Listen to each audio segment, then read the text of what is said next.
Payette had yelled at, belittled, and publicly humiliated employees. They accused her of throwing tantrums in the office, on one occasion tossing an employee's work aside and calling it an expletive. On a single day, multiple people were seen leaving Payette's office with tears in their eyes after private meetings with her, said one source. In another instance, a staff member was spotted crying in the car. As you pointed out, the investigation that was conducted into this was prolonged just because of how many stories like these were reported to the firm conducting the inquiry. Yeah, that's right. And I should say that as some of this information was coming out to Ashley, and she too was being overwhelmed with sources coming to her, wanting to share what they had experienced with the Governor General, or the former Governor General soon. At that time, the Prime Minister was also asked about whether he stood by the Governor General. Now, this was all the way back in September. He did say at that time in a radio interview, quote, "We have an excellent Governor General right now, and I think on top of the COVID crisis, nobody's looking at constitutional crises." He then went on to say, "We've put in place a process to review some of the working conditions at Rideau Hall, but that's not something we're contemplating right now going further than that." So at the time, he was criticized for making that statement, given that this information had been reported by Ashley. But at the time, the independent review also wasn't done. So he had not been presented with that. He had not perhaps reached personal conclusions himself. And they wanted to let that third-party review play out. It was, I will say also people that I was speaking to really didn't know how this was going to unfold. We're concerned that we would get to a point where this would have to happen. We're concerned that they might get to a point where Madame Payette would refuse to leave, which would have been the most difficult political position, certainly for the government. And Vashi, probably worth also reminding people that this was a big coup, right, for the government at the time, that the Prime Minister and the government felt very excited about having Julie Payette named, so just over 3 years ago, in her role, that she was touted as obviously an accomplished scientist, public policy scholar, musician, that she had held a variety of roles as well as being an astronaut, of course. And everyone thought that this, I'm not going to say everyone, many people believed that this was quite a big move and quite a coup to have someone so well known internationally and so well known in this country take on this kind of role. Yeah, and just quickly, part of the reason that those questions were directed towards the Prime Minister around, what should happen, should he have known, also due to Ashley Burke's reporting, in which so many of the former workplaces, or a few of the former workplaces that she was involved in, had reports and went to Ashley with other reports of other issues in the workplace. And so that raised questions to the Prime Minister and really the federal government about the vetting process and how that all happened. I'm curious to see, and I will be curious to see if that's addressed today, or if there are any conclusions drawn or statements from the Prime Minister or his delegates around that too. Yeah, there were actually all, right a week after Julie Payette was appointed, there were a number of stories questioning the vetting process.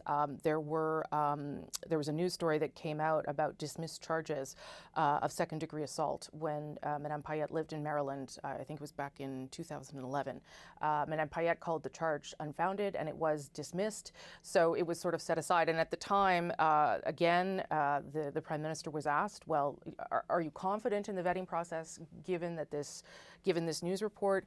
And he said at the time, "It is deep and extensive. There are no issues here that would prevent her from being Governor General. Quote, she will make an extraordinary Governor General."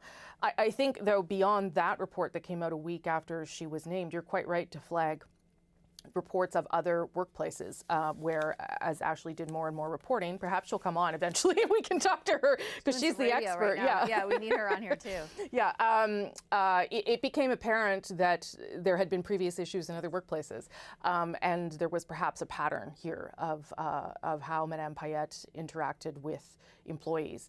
So I think there would be questions going forward about why a CBC reporter would be able to find that out and that wouldn't have landed in the government's lap. Why no one would have flagged some of these issues that seem to be fairly well known inside these other workplaces and were easily sort of attainable by Ashley, and yet she was still named as Governor General. Perhaps they weren't perhaps they didn't meet the bar. You know, I don't know what the vetting process is like here, but obviously something was missed in terms of understanding how Madame Payette chooses to lead in an office, because that's essentially what she's doing on a day-to-day basis, right? She's running an office of employees who are, you know, maybe setting up things on her schedule, doing communications, helping her find ways to reach out to Canadians, which she actually did just today.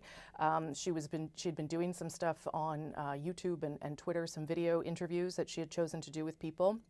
This one was done with Major General Denis Fortin, who's of course leading our vaccination logistic charges. It had been pre-recorded, but it aired anyway on some of her social media channels. So, you know, you are in fact sort of the boss, right, of all these different people who work for you in all these different kinds of capacities, and certainly. It was troubling for the government. It was deeply troubling that there were these allegations of workplace harassment and abuse. And at the time, Madame Payette, too, said that she took this very seriously and that she was, quote, deeply concerned about these reports. But they had already been flagged up to sort of senior levels of management inside Rideau Hall. So unless no one had told her about them previously, it seems curious that would have come as a surprise to her, that those allegations have been made by other employees. Exactly. And I'm curious to find out what kind of opportunity there'll be, if any, to ask these kinds of questions, whether it be of the Governor General herself. I doubt, though, she's resigning. She's going to be taking a lot of questions, or those around her, and then, of course, of the federal government. Rosie, if you don't mind staying there for 1 second, I want to bring in another guest. James Moore, of course, previously served as Heritage Minister under Prime Minister Stephen Harper. He joins us now. Hi, Mr. Moore. Good to see you. Hi, Vashi. Thanks for making the time. We've talked about this subject often on Power and Politics with you. Any surprise that it resulted in a resignation? I suppose not a surprise. We knew the charges were serious when the independent folks were brought in to assess all of this. But it's, you know, I remember the process that was involved when I was Heritage Minister, when David Johnston became the Right Honourable David Johnston, Canada's Governor General, and the process that was involved in that. And this is such an enormously important office. I mean, not just symbolically, but substantively, as we saw in after the 2008 federal election campaign, when there was the crisis over the coalition with the Bloc Québécois and the NDP and the Liberals.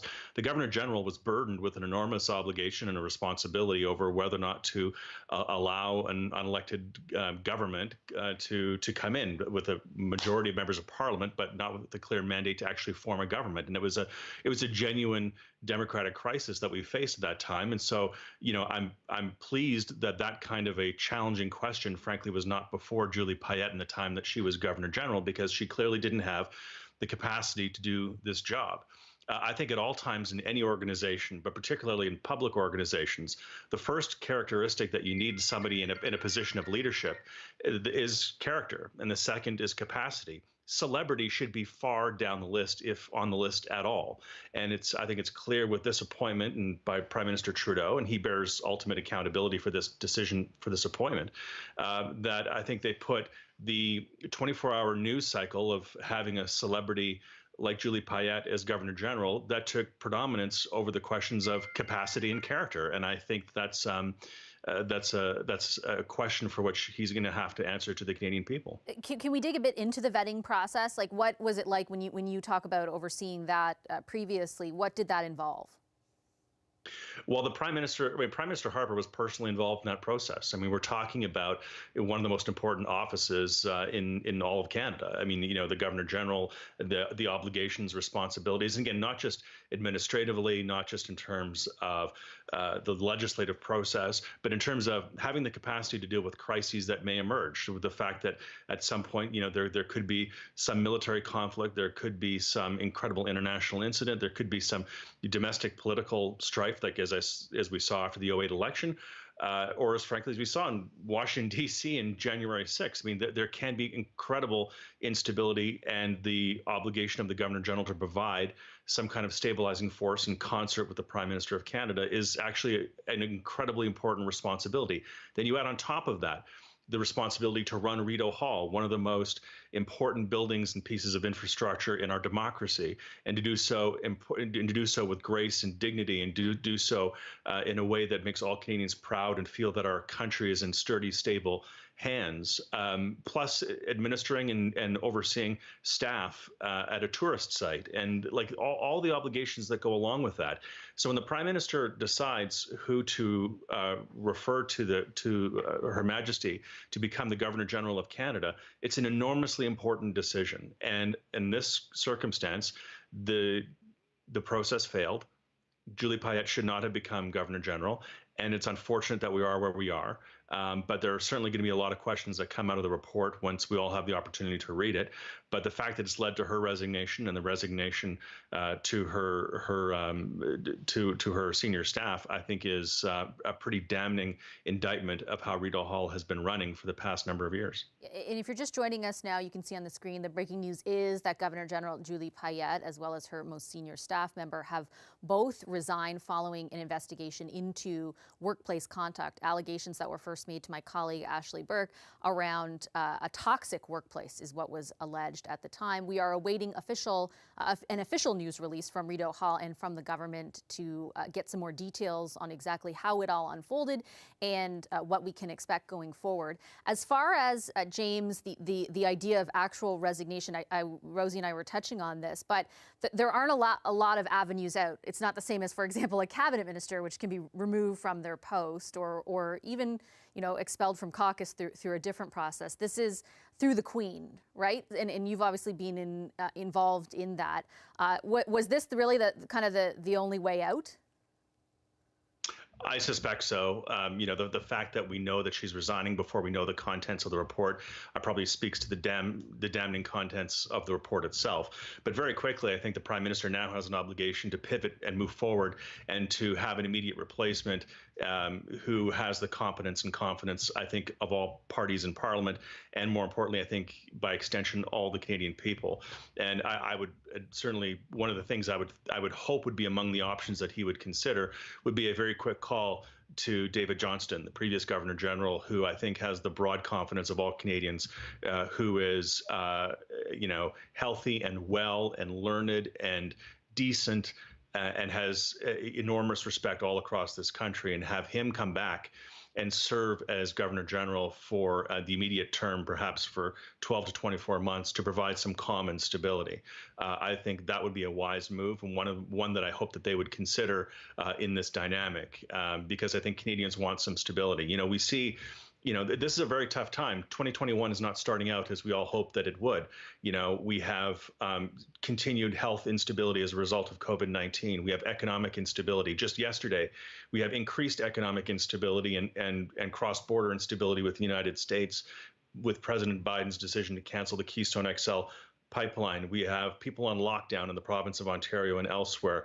And now we have political instability in Ottawa in the office of the Governor General.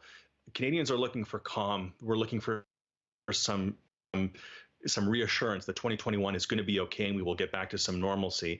And I would think one of those avenues that the government could take would be to call David Johnston and ask him one more time if he would consider for one more time to come back and make another contribution to the country that we all love. And so you're of the position that it should happen immediately. Like don't because my understanding is that the Chief Justice would sort of in the interim be designated as Governor General, but you think someone should be appointed right away? Relatively right away, yes. But yes, I think the process should move forward, and I think that this is enormously important, and also because, as we all speculate, this is probably an election year.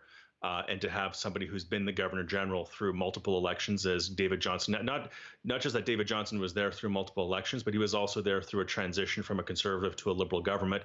So he understands all the dynamics that are associated with that, with appointing new cabinets, et cetera. So I would think that steady, stable hands at the top would be something that would find great resonance with Canadians. Okay, we'll find out if something like that happens shortly. Hopefully. Thanks so much, James. That's former Heritage Minister James Moore. I just want to quickly go back to, we have the power panel standing by, I know, but I want to go back to Rosie. I think, is she, Rosie, are you there? Okay, great. Hi, Rosie. Sorry. I think you have some more information on just how some of this unfolded. Can you share? Yeah. Yes, and we are expecting some statements pretty soon on this, but just for the timeline of events, we do understand, according to sources, that the Governor General met with the Clerk of the Privy Council, Ian Shugart, and the minister who was responsible for overseeing this, Dominic LeBlanc, back on Tuesday. They had a conversation with her, I imagine, discussed the contents of the report, and then Julie Payette spoke to or met with, it's not clear to me whether it was in person, because of course they live on the same grounds, with the Prime Minister yesterday. And that is sort of how we have reached the point we are at now, which is awaiting some sort of official notice from her that she has resigned.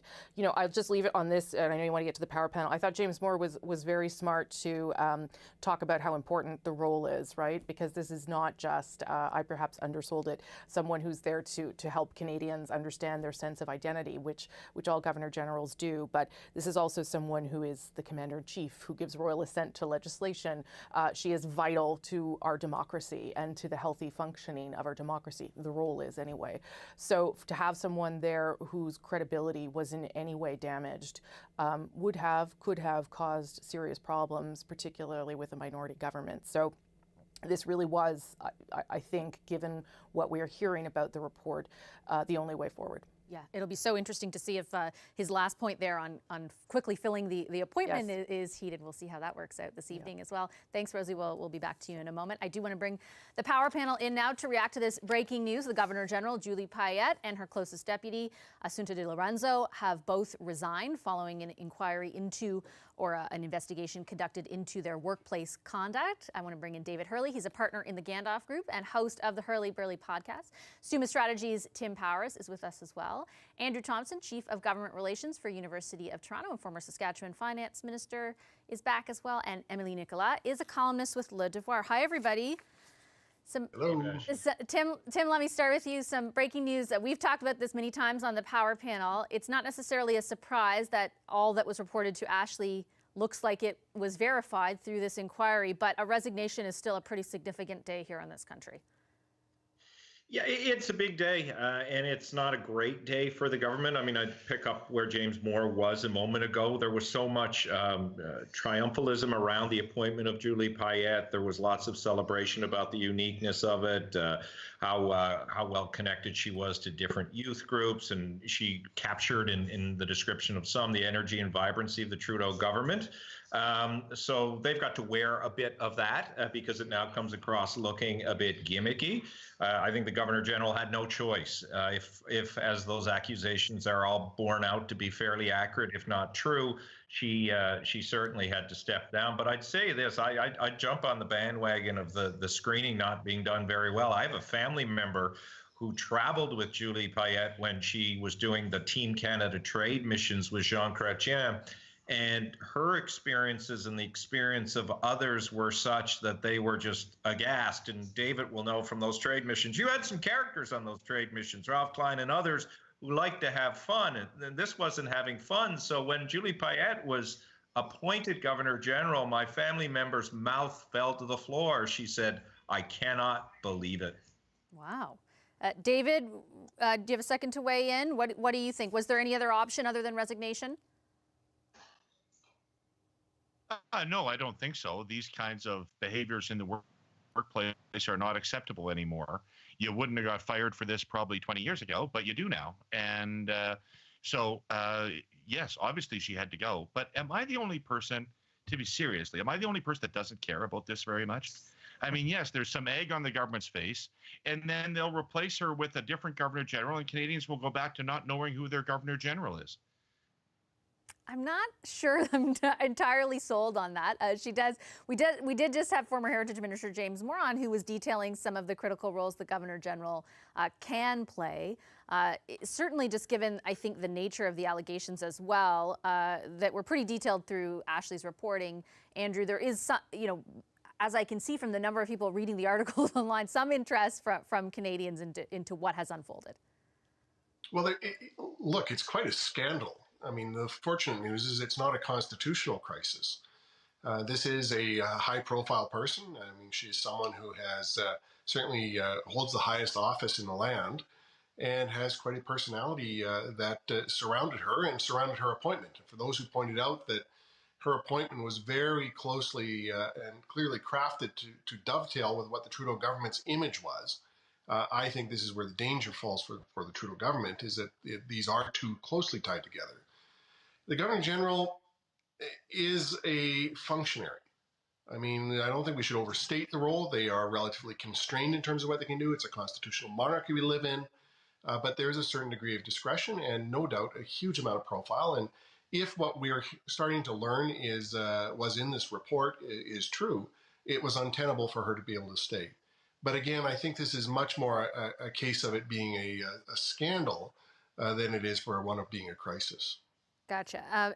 Emily, I'll just go over some of the allegations that were made, and I want to make clear to our audience, this is what sources told, more than a dozen told my colleague Ashley Burke. We know that the report itself, from people who have been briefed on it, is damning, but we don't know to what degree it echoes everything that has been reported to us, because I have not seen it personally. I've just been told by someone who has, we have just been told by people who have been briefed on it. But there were things like Julie Payette yelling, belittling, and publicly humiliating employees, throwing quote unquote tantrums in the office, tossing employees' work aside and using expletives to describe it.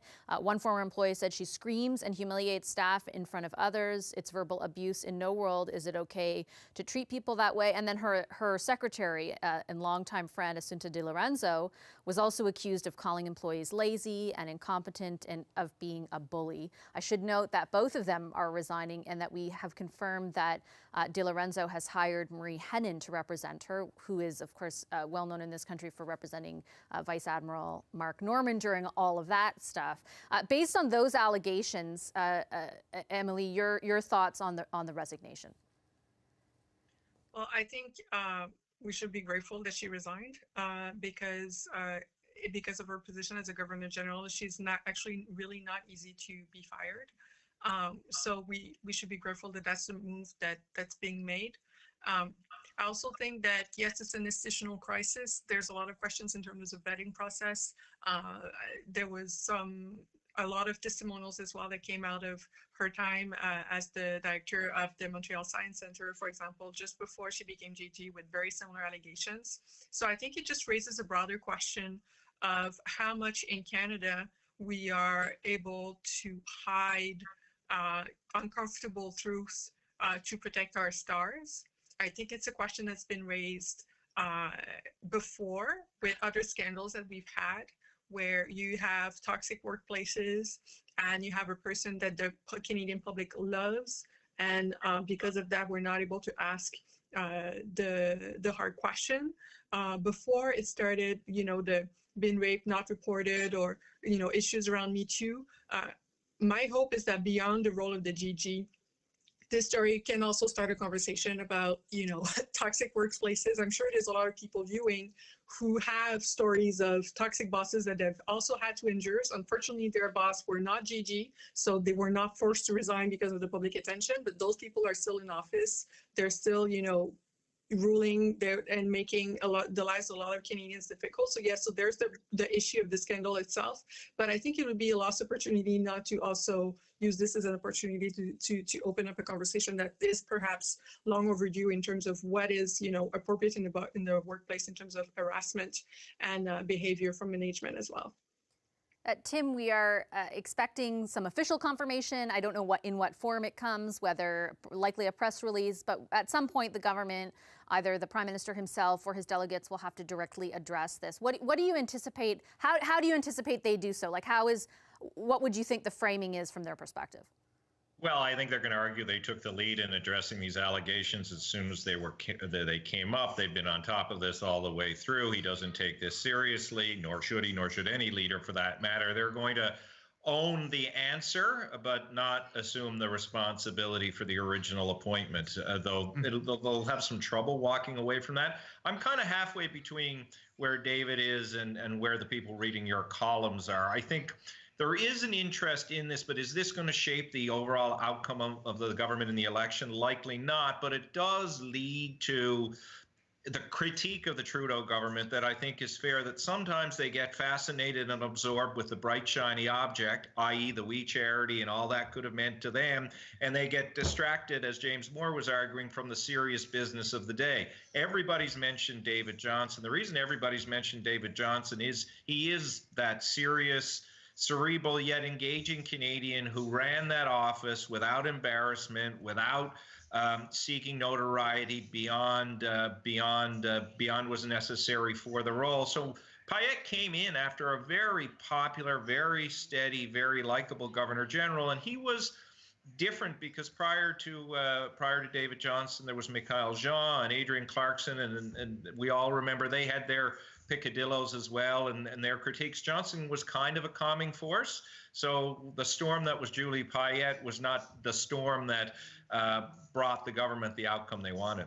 What do you think of that suggestion, David, around appointing someone right away and it, for example, calling back David Johnston and saying, reassume this role for a little while? What would you be telling the government to do when they come out tonight?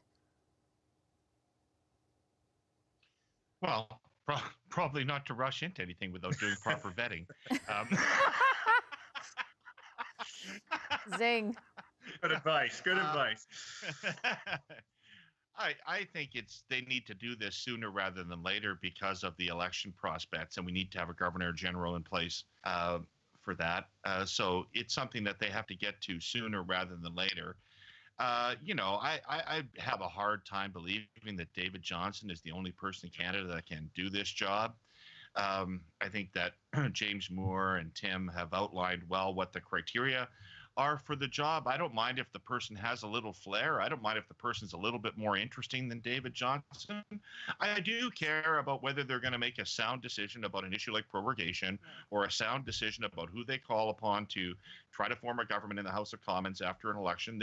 These are important jobs, and I've got to trust that they're serious about that.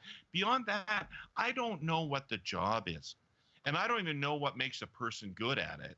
I mean, people can talk about David Johnston being popular, but I guarantee, I'm in the polling business. If 10% of Canadians knew that David Johnston was the Governor General, that would be shocking to me.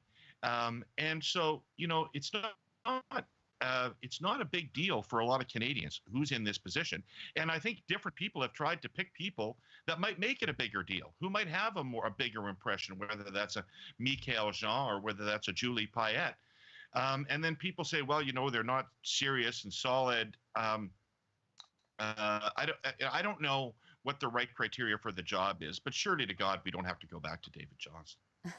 Emily, maybe we don't know what the right criteria is. I guess we now know what the wrong criteria is: belittling employees, creating that kind of a toxic workplace, as is alleged by those current and former employees to Ashley Burke, probably in the not qualified column. That's right. There is, we don't know what we want. We know what we don't want. But I think in terms of, getting away from this crisis right now, we understand the chief job at the Supreme Court of Justice will be acting Governor General. So there's not a pressing, constitutional issue of there's no one in place. But I think we have actually no idea what we want as a GG. We don't know what we want from a monarchy in this country. There is no agreement on that.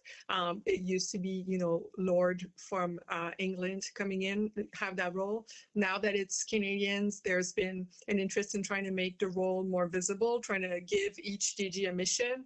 Most of them in recent years as well have been given a foundation after they leave the office so that they can continue to play a public role as well. That's related to what they had when they were in office. None of that is about democracy. This is about, the legacy of the institution. We've never had a public debate about that. David Johnston, when he retired, started Rideau Hall Foundation, which is supposed to be a place where those conversations can happen. I'd be curious to actually see what he has to say about it. We're all talking about him, but it'd be interesting to hear from him and from other GG as well, a former GG as well. But there is no conversation happening right now in this country. And in the middle of a pandemic, when people are worried about the vaccine, I'm not sure it's the right timing as well to have this conversation.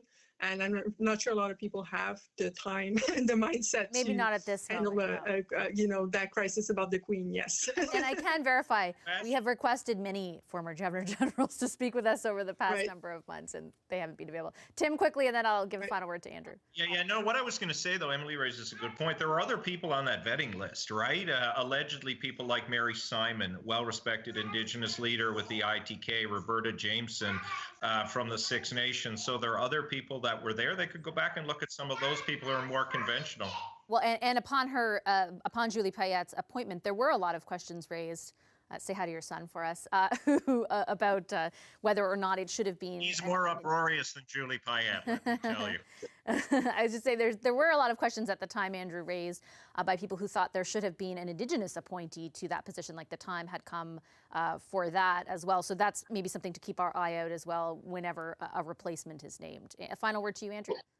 Well, I think Emily has kind of raised the problem, and this is a problem ever since we ended up with this Canadian Governor General appointment, is that there's this belief that somehow this one individual, it's a very colonial belief, this one individual is supposed to encapsulate the spirit of Canada during their term of office. The Governor General is a functionary. It is a role that needs to be executed from a constitutional perspective. This idea that we built around it, that it's anything more than that, is a false sense of celebrity. And I just think that it really works again. I mean, this is why in the West there was such a debate back in the 40s about getting rid of the lieutenant governors. This whole idea that somehow the spirit of the country was caught up in this monarchical representation is really quite ridiculous. What we need is somebody who has a good understanding of the Constitution. We have somebody who has the understanding of the government processes and who has a confidence of the Parliament and the people to be able to discharge that. All the rest of the trappings are part of what's wrong with how we are currently selecting our Governor General. Okay, on that note, I will leave it. We'll be visiting with all of you a little bit later. Thanks so much to Emily Nicolas, Andrew Thompson, David Hurley, and Tim Powers. I want to head back to CBC's chief political correspondent, Rosemary Barton. If you are just joining us now, the breaking news is Governor General Julie Payette and her deputy have both resigned following allegations made initially to our colleague, the CBC's Ashley Burke, about a toxic workplace. Rosie, we're still waiting to find out, get some official word or a statement. We are, though, expecting something not too long from now. Yeah, I mean, I found that conversation pretty fascinating that you just had with the power panel. I mean, maybe this will open up to what is the role of a governor general in this country. Probably not a conversation that we've had for quite some time. I mean, I could offer my definition of what I think makes a good governor general, but I don't know that that's what everyone in Canada would agree to. In terms of news updates, I'll just let you know that we do have a press release from the leader of the Bloc Québécois, who says that the report must be made public immediately on the conditions at Rideau Hall, and that this is a good occasion. This is a good opportunity to ask some questions about that role. There you go, and its place in our democracy. Not surprising that position would come from the Bloc Québécois. Just in terms of the question around, why should Canadians care about the news we're bringing them today? Let's just bring it to a very basic thing that everyone I think can understand. Employees in Rideau Hall. Many employees at Rideau Hall felt that they were uncomfortable, being bullied, being mistreated by Madame Payette. When they brought those complaints up to the HR department that exists inside Rideau Hall, because it is sort of a department of its own, those complaints went to Madame Payette's private secretary, who has also resigned, Assunta di Lorenzo, who's a close friend of Madame Payette's, and so they were shelved. They were put aside. They were completely ignored. One of the people that Ashley spoke to around those complaints said that it was, quote, soul-crushing, that it was a closed loop of complaints and no action, forcing then these people to leave. So if you just are a regular person, I think you can probably relate to that, right? A workplace that is really terrible, that you don't want to go to every day, and a boss that is not treating you well, according to the allegations, again, reporting by Ashley, at one point trying to quiz staffers about what they knew about space. She's an astronaut and a scientist. Obviously, she would know more than them. Just sort of a demeaning behavior again and again. I don't think anyone would want to work in a place like that or should be working in a place like that with no action being taken. And the very least we could expect from someone who is not a public who has not been elected to that position is accountability. And that's why those people spoke to Ashley, right? Because they were not getting accountability inside the department, inside Rideau Hall, and they were certainly not getting it from the Governor General. If this position is going to continue in our country, and sure, like if we're going to have that debate, we can have it, but we at very least need to make sure that the person who's holding that position is someone who treats people well, respectfully.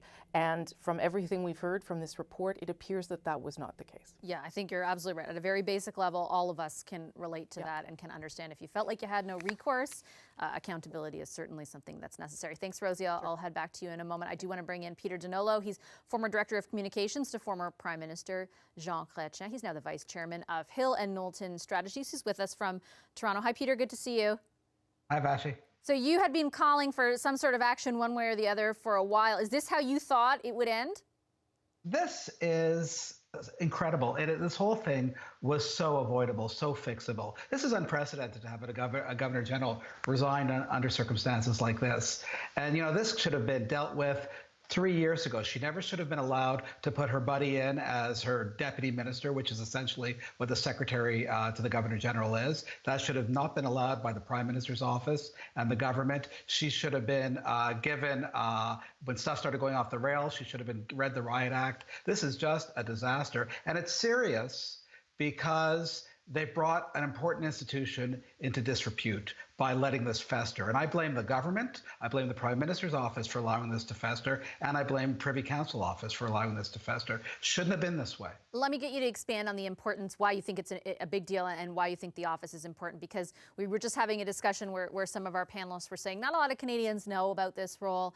It's functionary to a degree. It has importance in certain areas of potential constitutional issues, but otherwise they're not really aware. It's maybe not the biggest deal. Your response? It's not a day-to-day office that we're all in touch with, but it is a nonpartisan office, a nonpartisan office holder who is above day-to-day politics, who acts as a sort of a figurehead head of state in Canada. In fact, for someone who, like me, believes we should be abolishing the monarchy, the Governor General is a person it should be replaced with. But for this to have gone through this fiasco is in no way an advertisement for this job to be the top job replacing the monarchy in Canada. So this was mishandled from the beginning. And there were warning signals from day one about what this was going to be like. Vashi, it's like, your smoke alarm goes off. You don't wait till the house is on fire before you do something about it. And that's clearly what happened here. So in your former life, your former job, you would advise the Prime Minister on what to say in a situation like this, how to frame the issue, following the official release, how to address it. What would your advice be tonight? Well, clearly the Governor General resigned, so it's all kind of moot. She saw that that there was a problem with the way things were going, and she did the responsible thing by stepping down. But as I say, it never should have come to this. She should have been set up for success.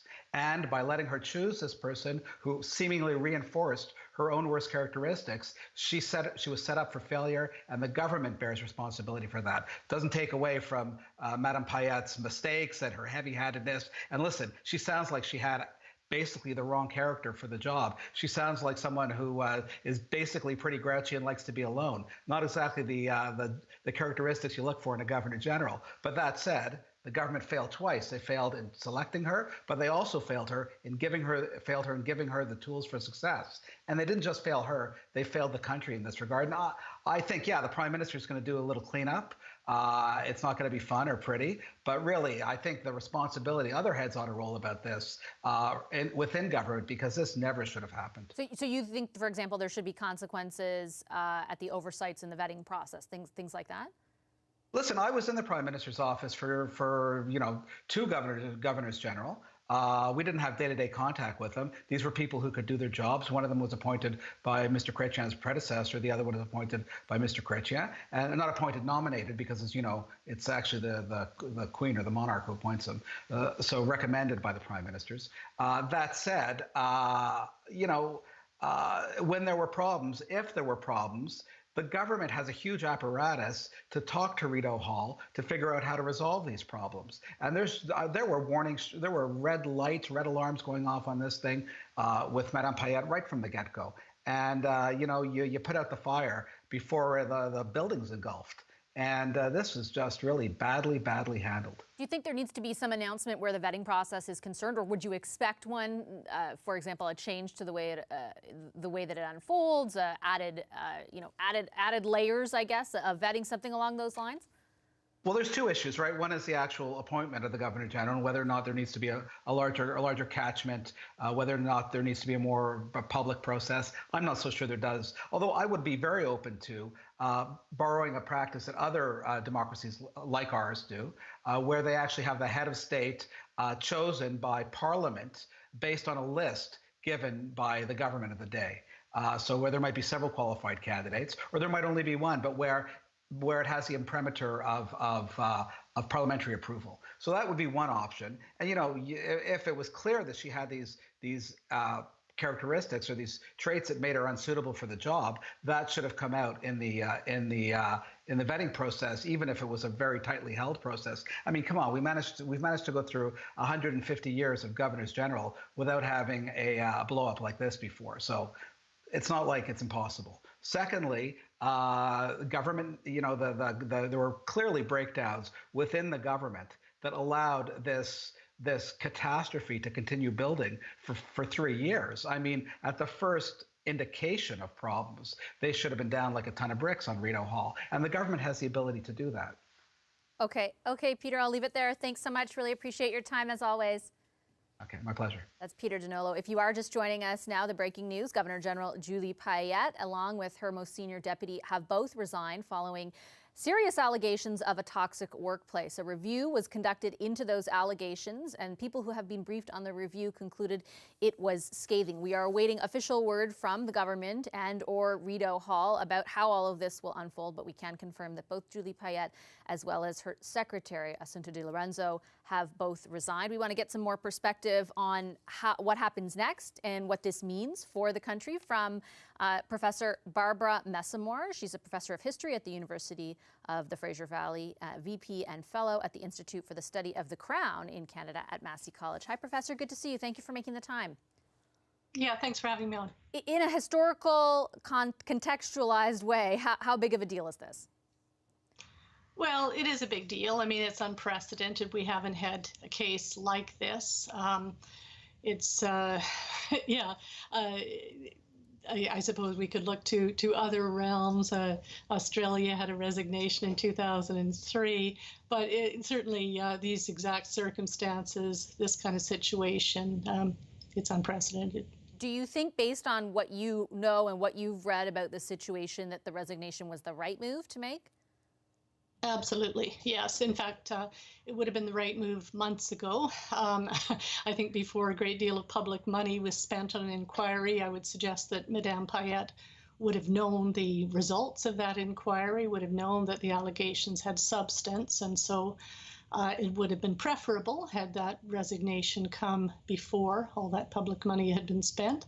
But that's water under the bridge now, and certainly there's no other way forward but a resignation. Yeah, just on that point, if you could explain for our viewers, because this isn't just like any other political role. You can't really just fire the Governor General if you feel that she's done something egregious. There's a process involved. What options were before the government?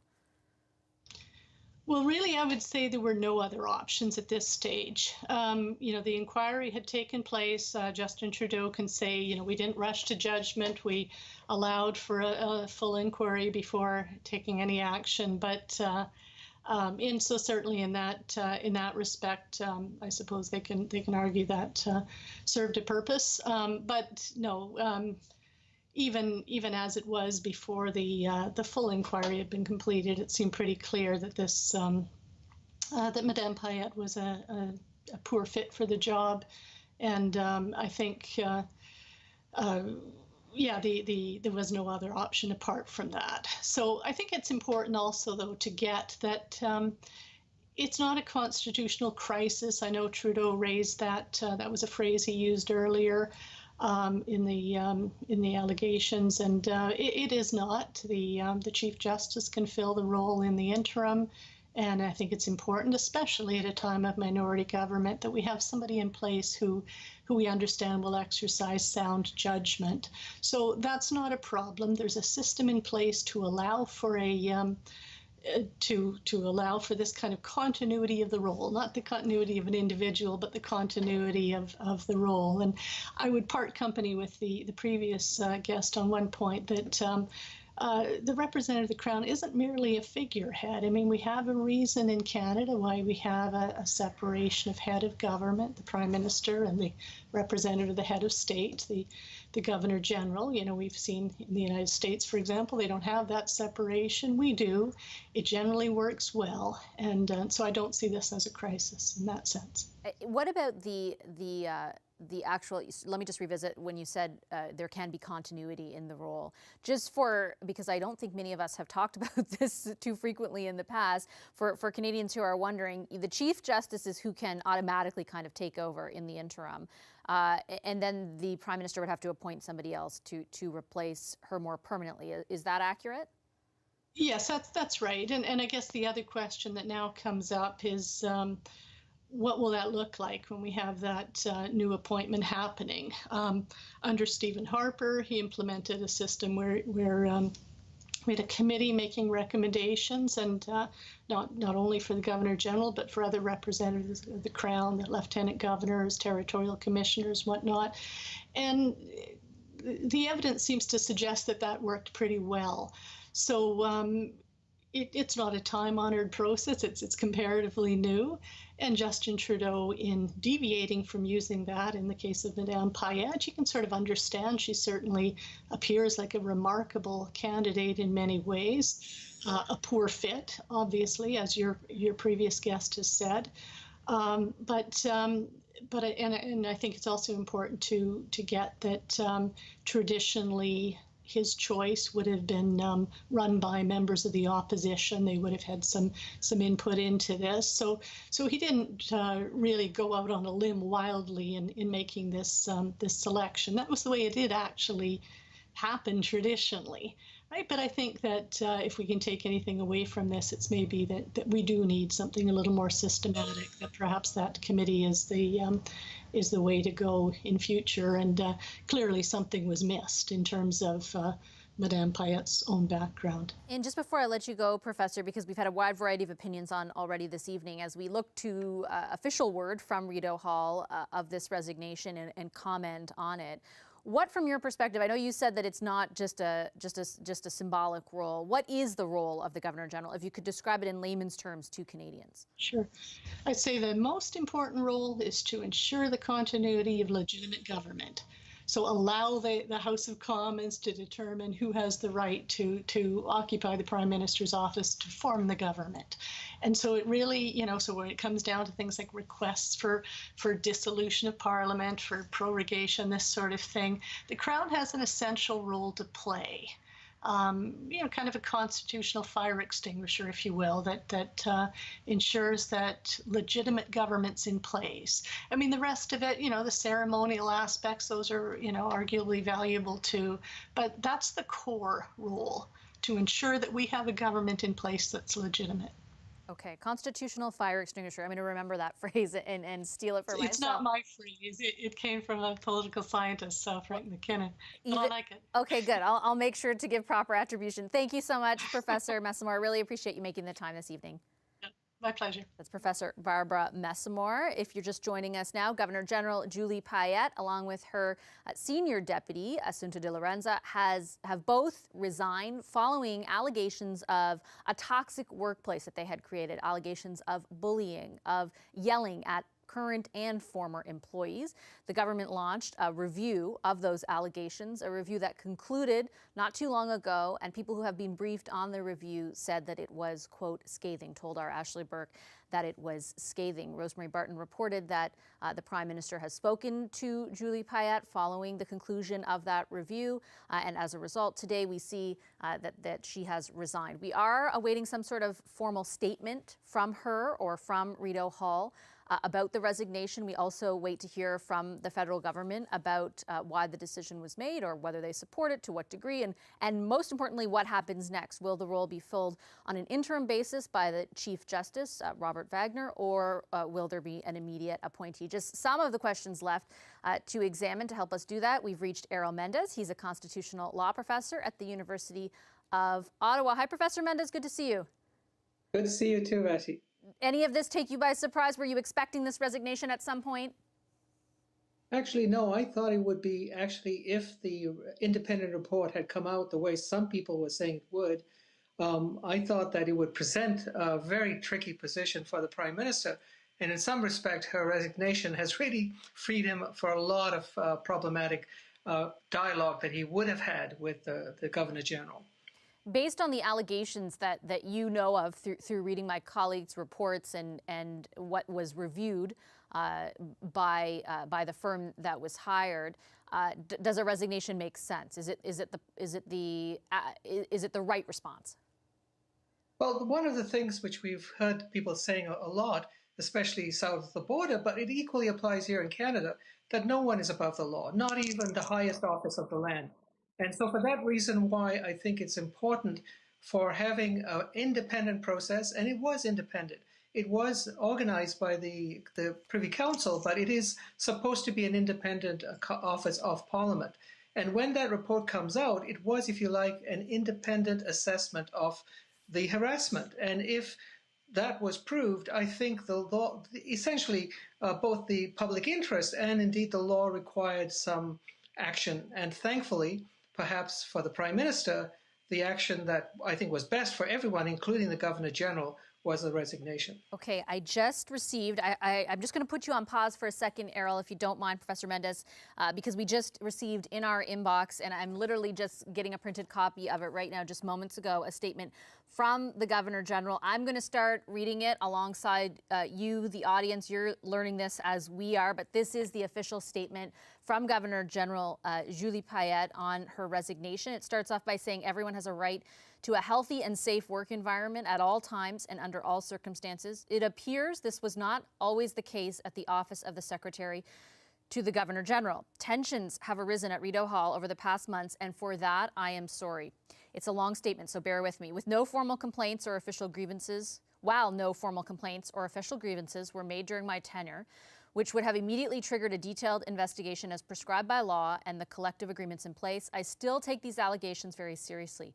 Not only did I welcome a review of the work climate, but I have repeatedly encouraged employees to participate in the review in large numbers. We all experience things differently, but we should always strive to do better and be attentive to one another's perceptions. I am a strong believer, the Governor General says, in the principles of natural justice, due process, and the rule of law, and that these principles apply to all equally. Notwithstanding, in respect for the integrity of my vice-regal office and for the good of our country and of our democratic institutions, I have come to the conclusion that a new Governor General should be appointed. Canadians deserve stability in these uncertain times. So no admission at this point of the statement of wrongdoing, an acknowledgement that there were issues with the work climate at Rideau Hall. But at the beginning of the statement, it sounds like the office of the Secretary to the Governor General, which is her deputy, of course, another person who resigned today. From a personal side, Governor General Julie Payette says, after announcing her resignation in this statement, this decision comes at an opportune time as my father's health has seriously worsened in the last few weeks and my family needs my help. So it is with sureness and humility, but also with pride over what was accomplished during my tenure as Governor General and in my service to the country for the past 28 years that I have submitted my resignation. I have informed the Prime Minister of Canada of my decision. I wish him the best as he seeks an individual to recommend to Her Majesty as the next Governor General of Canada, and I wish the best to my successor. I will remain at his or her disposal. It has been an immense privilege, Payette writes, to serve my country and to fulfill the constitutional duties of my office on behalf of all Canadians. I wish to extend my thanks to the Prime Minister for his trust and offering me this incredible opportunity. I'd also like to thank the personnel of the Office of the Secretary to the Governor General for their work, especially under the difficult circumstances that we have known over the past months. All my gratitude also goes to the members of the RCMP who are willing to put their lives on the line to assure our protection, and to the members of the Canadian Armed Forces who have always shown tremendous respect, friendship, and support. Being their Commander-in-Chief for the last few years has been a tremendous honor. I hold them in great esteem. This is the statement from Governor General Julie Payette, just released, delivered to our inboxes moments ago. It is a lengthy statement, so again, bear with me. From so many Canadians, Julie Payette writes, the past few months have been extremely difficult. As our country and indeed the world face the reality of a pandemic, we all have had to make sacrifice and do our part to limit the spread of the virus, protect others, especially the most vulnerable. One cannot choose when hardship comes, but one can choose how to respond to it in times of crisis, and Canadians all over the country have answered the call.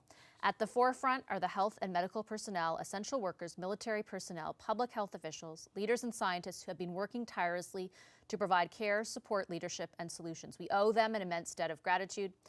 I would like to conclude by conveying my sincere appreciation to Canadians for their support over the years. I have had the chance to meet, represent, and celebrate the accomplishments of thousands of extraordinary Canadians from coast to coast over the past years, and I will always cherish these memories.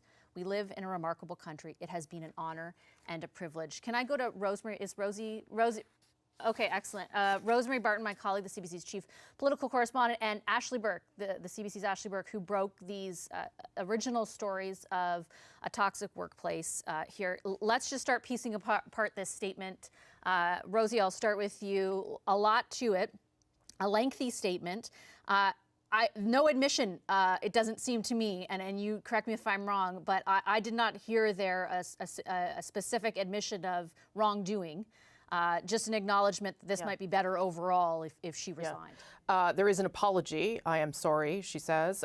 There is also, she continues to call these complaints and grievances allegations. Yeah. She also says that they weren't formal or official, and I'm sure Ashley will want to weigh in on that characterization. I guess for me, what stood out the most was this line, quote, "We all experience things differently." Yeah. But we should always strive to do better and be attentive to one another's perceptions.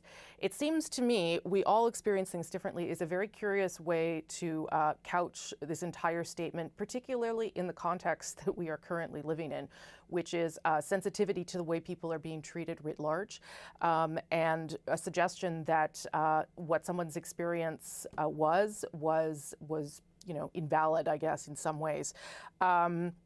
I do wonder how much of this statement is being guided not only by communications advisors, but also perhaps by lawyers, and a concern that there could be some kind of legal action going forward.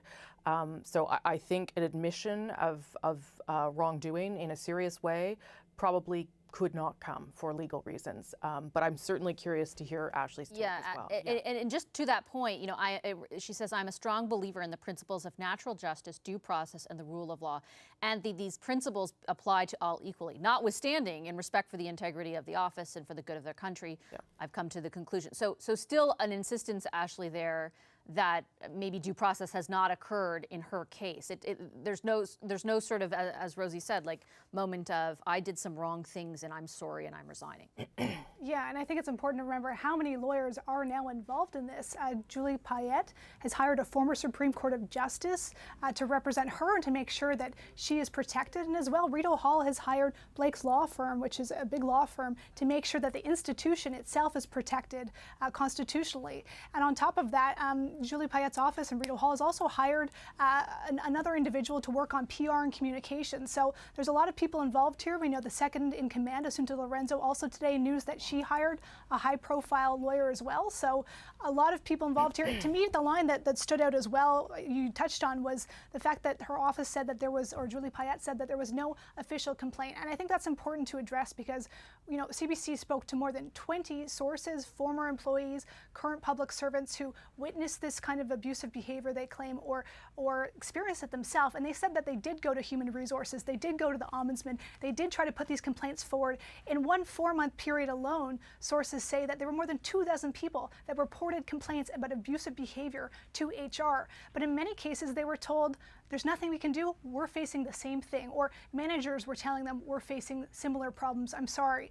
When this kind of abuse is coming from the very top or allegations of it, it is difficult for the people in HR to do anything about it, as well as managers. So I think it's important to note that people didn't go the route of an official complaint because they felt that it was their word against the Governor General, or it's their word against the person who's second in command. So there was too much fear, and people don't want their name to be attached to all of this as well. But they felt like it was a losing battle. I'm getting a lot of texts from people today saying, they're in tears because they didn't think this day would come. Yeah, I just wanted to get you to expand on that for a second, because you have talked to these people for months now. And in fact, your original stories prompted so many more people from not only the current workplace, but former workplaces to come forward to you as well with their complaints and their allegations. Is it relief that they're feeling? Did they expect that this would happen? What are they saying to you? People are texting me and emailing me that they are in disbelief. They never thought this day would happen. Julie Payette's motto has been that failure is not an option. So people didn't think that she would step down from this position or resign. They really thought that the only option for them was to leave this office altogether because things were not going to change. So today, people are texting me and saying that they're crying, they're in disbelief. They cannot. People are stunned that it's gotten to this point. Rosie, as far as the statement goes, and something that both you and Ashley have touched on there, the idea, it's interesting, the incongruency there of no formal complaints were launched. Meanwhile, Ashley's got hundreds of people and evidence of, many complaints being lodged. Just maybe they weren't official, but they felt like they couldn't be, which is something that you had highlighted before. Yeah, I mean, I guess I'm not sure what she would qualify as a formal complaint. If a complaint is raised with the best friend of the boss and it doesn't go anywhere, I'm not sure how empowered an employee would feel to go further, or what mechanism would be for them to go further. I mean, the mechanism that ended up being used is a third-party independent review that happened after all of these people went to Ashley to try and get some accountability where there was none. So the suggestion that there was no formal complaint, I don't think bears out, given that we know that more than 50 people spoke to the independent third-party review. I would also point out, only because my wonderful producer Phil has reminded me, that as of January 1st of this year, federally regulated employers are legally obligated to prevent and respond to workplace harassment and violence. So it is now, it is a federal law now that this would have had to be dealt with in a different way. That also may have precipitated where we are today. And then I'm just going to pull out this one line that our friend Erin Wary has highlighted to us, and it's an important one. Where she says, in respect for the integrity of my vice-regal office and the good of our country and of our democratic institutions, I have come to the conclusion that a new Governor General should be appointed. That to me, at least recognizes the instability of a minority government, the fact that minority governments tend to last 18 months to 24 months, and that having someone in a position where they could be forced to make some sort of decision around prorogation or dissolution, that she possibly could no longer fulfill that role. So at least that it is an admission that this had gotten in the way of what is effectively her job, even if she's unwilling to declare wrongdoing on the rest of it. And I'll just say one more thing. I also thought that the line, from a personal side, this decision comes at an opportune time as my father's health has seriously worsened in the last few weeks and my family needs my help. Sorry to hear that, but it's almost like that has been inserted to explain that this actually works out well for her. It's also a curious statement in a statement that is really about resigning her position. Not really. It's not really about her. Or the allegations. Like it's. That's right. Yeah. I mean, it's almost sort of it's almost a suggestion that this is convenient timing for her, if you will. Ashley, I just have a minute left with you. Your last thought on the statement and what she's saying. Yeah, I think it's just important to point out the pattern here. We've done stories about how Julie Payette left her 2 past workplaces under similar conditions. The Montreal Science Centre, sources told us that she left with a $200,000 severance payment, a year's pay to leave because there was complaints about her treatment of staff there. The Canadian Olympic Committee, there was 2 internal complaints that were filed about her treatment of staff there, yelling and berating people at that organization, and she was asked to leave. So I think it's important to remember that the Prime Minister was the one that hand-selected Julie Payette for this position, and perhaps there could have been some more vetting done. In both of those cases, sources we spoke to said that they did not ask for references to learn about those past experiences which might have raised some red flags.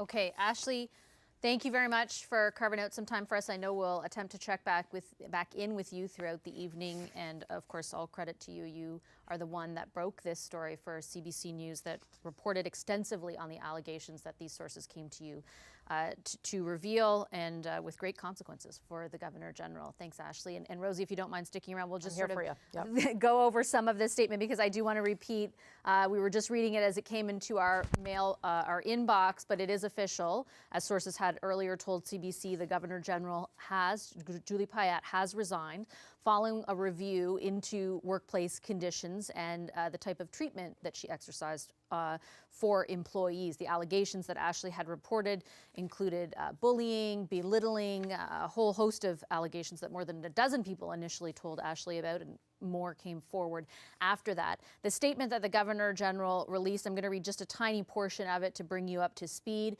She insists, while no formal complaints or official grievances were made during my tenure, which would have immediately triggered a detailed investigation as prescribed by law and the collective agreements in place, I still take these allegations very seriously. Not only did I welcome a review of the work climate, but I have repeatedly encouraged employees to participate in the review in large numbers. We all experience things differently, she writes, but we should always strive to do better and be attentive to one another's perceptions. She says, I have come to the conclusion, this is a little bit later in the statement, that a new Governor General should be appointed. Canadians deserve stability in these uncertain times. A lengthy statement, Rosie, certainly, as we've been talking about, though no real admission of wrongdoing, no specific admission of wrongdoing. Ashley laid out for us how much lawyering up has been done on all sides of this, so maybe not a huge surprise that that's not in there. But that line keeps sticking out to me too. We all experience things differently. There's not a whole lot of this stuff could have happened in here, but there is, I mean, ultimately a very specific conclusion that she has drawn, that she can't stay in the role. Yeah, not to equate these things in any way, but that actually is a line that we heard a lot during the Me Too movement. Actually, when allegations were made by various people, it was, we've experienced things differently.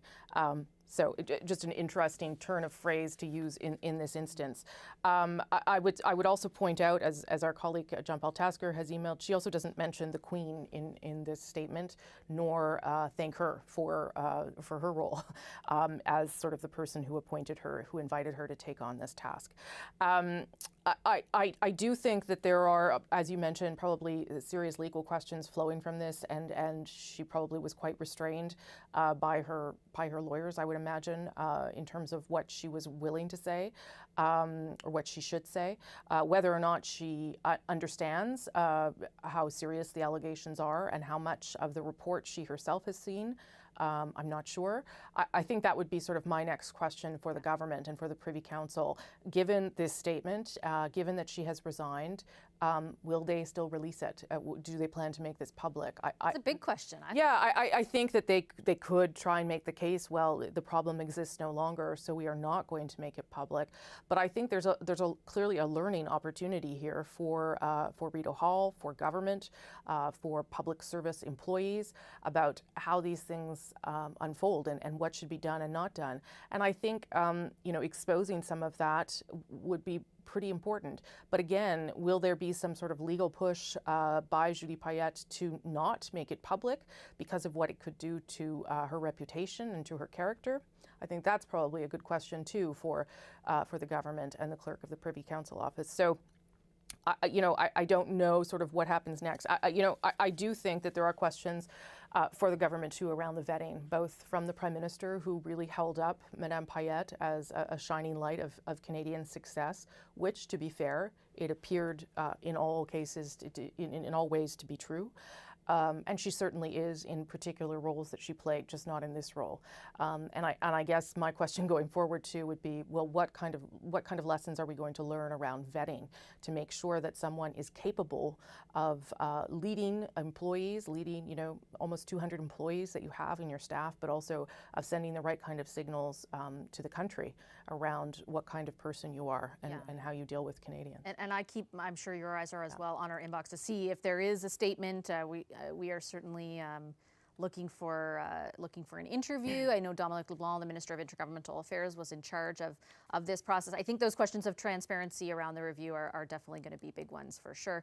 Rosie, hopefully you can stand by for another moment. I just want to bring in some panelists now. James Moore, former Heritage Minister under former Prime Minister Stephen Harper, now a Senior Business Advisor at Dentons, is with us from Vancouver, and Peter Donolo, former Director of Communications to former Prime Minister Jean Chrétien, is here as well.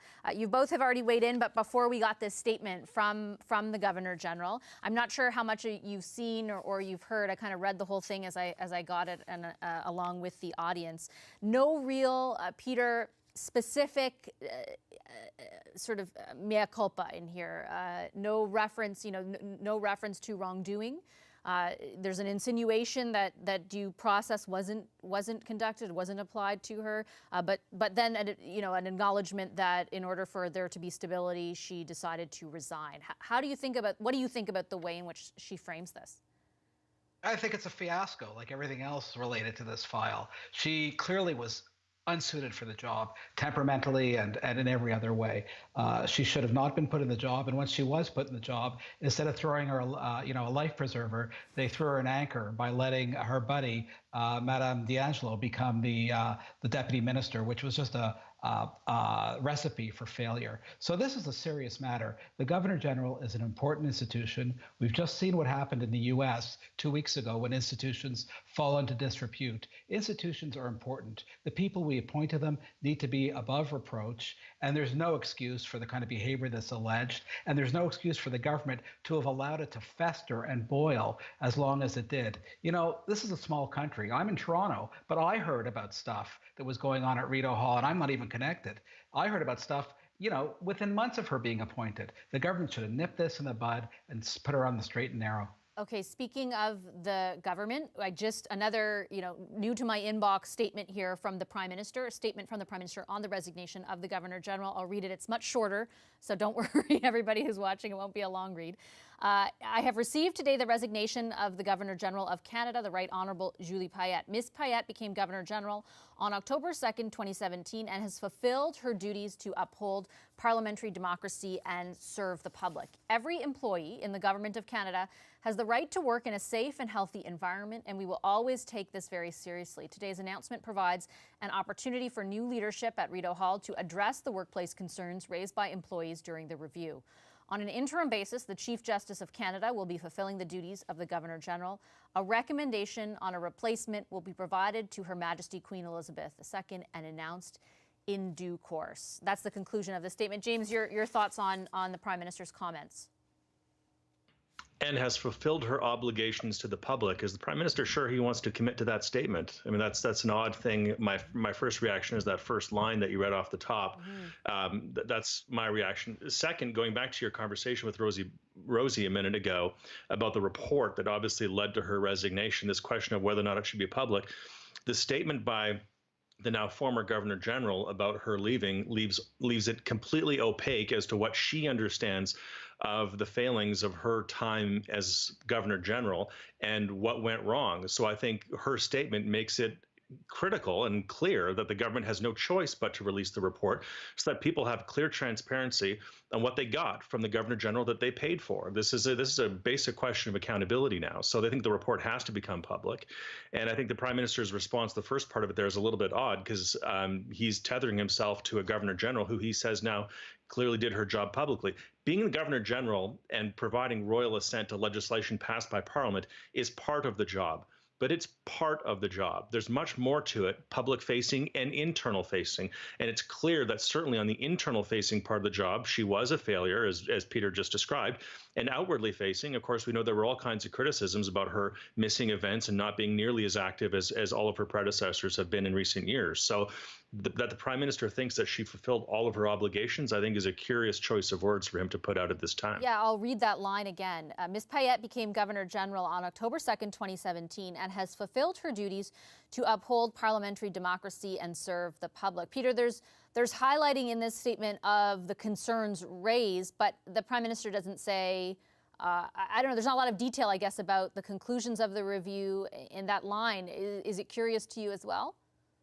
Well, he's probably been getting advice from lawyers as well. To me, this is the other incredible thing, that we've allowed this to mushroom to the point where all sorts of big name law firms are making mega bucks in a case like this. This never should have been, I sound like a broken record, it really should not have been allowed to happen, especially when you consider, Vashi, that we've been through 150 years with governors general without having an incident like this. I think the government needs to focus on what they're going to do now. I think a short-term replacement to fill the remainder of Madame Payette's term is necessary, and I think they should look at somebody like Beverly McLaughlin or Louise Arbour, somebody who is already road tested, who's already vetted in every way, and who won't be looking at doing this in a long-term way, but who can go in there with a lot of consensus support and just do the job and bring a little bit of bring some serious credibility back to the job. Yeah, it sounds like, and I'll just read the last portion for you, James, because you were making some recommendations as well about who should. Sorry, I've lost my place. I'm just trying to find the statement again. The bottom portion of it says, on an interim basis, the Chief Justice of Canada will be fulfilling the duties of the Governor General. A recommendation on a replacement will be provided to Her Majesty Queen Elizabeth II and announced in due course. So no indication of, this is going to happen tomorrow or anytime soon. And it looks like Chief Justice Wagner will occupy the position, at least on an interim basis. Federal budget is coming soon. Major confidence votes are coming soon.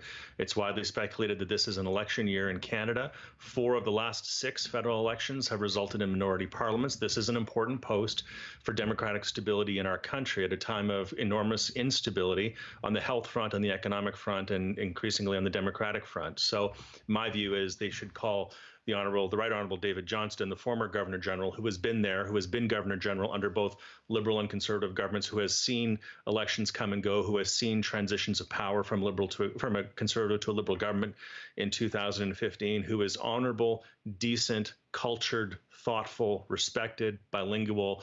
And I think he would step in and would be a remarkably wise choice for stability in 2021, certainly a year where we're going to have some tumultuous times ahead. And I think Canadians will be craving for stability. Peter, you look like you want to jump in for a second. Go. Yeah, the fact that we've, Johnson, whatever. I think McLaughlin and Arbour would be better, but we're not supposed to be lobbying for our candidates here. Well, I was asked a suggestion. There you are. And I gave mine, James. But I think the point is that it's not like there are plenty of decent candidates for this job. To me, it's incredible that we ended up with such a bad number here. And I just, again, this has been a failure, a failure the first time in choosing her, a failure the second time in not giving her the tools to do the job and allowing her to hire her best friend in this important role, and a failure a third time, and an ongoing failure over the last 6 months. James and I have been on your show. I think this is our 3rd time talking about the Governor General's screw-ups. And so it's not like, they didn't get any warnings. This has been a disaster from the get-go. And again, she bears responsibility, but so does the government. And I don't say that with any glee, because, I happen to be the same tribe politically. But I do believe that, running Rideau Hall is not the most difficult job in government. Being Governor General is not the most difficult job in Canada. It's taxing. You got to smile. You got to be out there. You got to connect with people, plus understand how government works. But it's not like there aren't other candidates who could do it. And it's just a shame that this turned out to be such an unmitigated disaster.